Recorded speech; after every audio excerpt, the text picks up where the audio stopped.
జార్ఖండ్ లో రెండో విడతలో 38 స్థానాలకు పోలింగ్ జరుగుతుంది. 38 సెగ్మెంట్లలో 522 మంది అభ్యర్థులు పోటీ పడుతున్నారు. జార్ఖండ్ లో మొత్తం 81 శాసనసభ స్థానాలున్నాయి. వాటిలో తొలి విడతలో ఈ నెల 13న 43 చోట్ల పోలింగ్ జరిగింది. జార్ఖండ్ లో జేఎంఎం, కాంగ్రెస్, ఆర్జేడీ, సిపిఐ కలిసి మహాగఠబంధన్ గా పోటీ చేస్తుండగా BJP, all Jharkhand student union, JDU, Lok Jan Shakti Ram Vilas party కలిసి ఎన్డీఏ కూటమిగా బరిలోకి దిగారు. ఈ అసెంబ్లీ ఎన్నికల్లో ఎన్డీఏ, ఇండియా కూటమి హోరాహోరీగా తలపడుతున్నాయి. 2019లో పోగొట్టుకున్న అధికారాన్ని ఎలాగైనా దక్కించుకోవాలని ఎన్డీఏ ప్రయత్నిస్తూ ఉండగా మళ్లీ అధికారాన్ని నిలబెట్టుకోవాలని జార్ఖండ్ ముక్తి మోర్చా, జేఎంఎం, కాంగ్రెస్ కూటమి చూస్తోంది. Carter Road, Mount Road, French Quarters, MG Road, HSR, Fountain House, Park Street, Barakamba.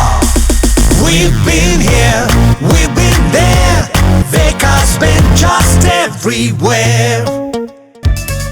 Jharkhand లో గిరిజన ప్రాంతాలు ఎక్కువగా ఉన్నాయి. ఇవాళ జరుగుతున్న పోలింగ్ లో ఏకంగా 18 అసెంబ్లీ స్థానాల ఫలితాలను సంతాల్ గిరిజనులే తేల్చనున్నారు.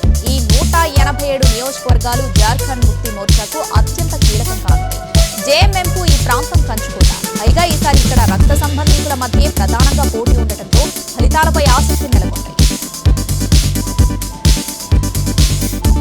జార్ఖండ్ ప్రస్తుత సీఎం హేమంత్ సోరెన్ బర్హైట్ నుంచి బరిలో నిలిచారు. గత ఎన్నికల్లో ఆయన పోటీ చేసిన మరో నియోజకవర్గం దుమ్కా నుంచి ఈసారి ఆయన సోదరుడు బసంత్ సోరెన్ పోటీ చేస్తున్నారు. హేమంత్ గతంలో దుమ్కాను వదులుకోవడం వల్ల బసంత్ ఉప ఎన్నికల్లో గెలిచారు. జమాలో హేమంత్ వదిన సీతా సోరెన్ బీజేపీ తరఫున పోటీ చేస్తున్నారు.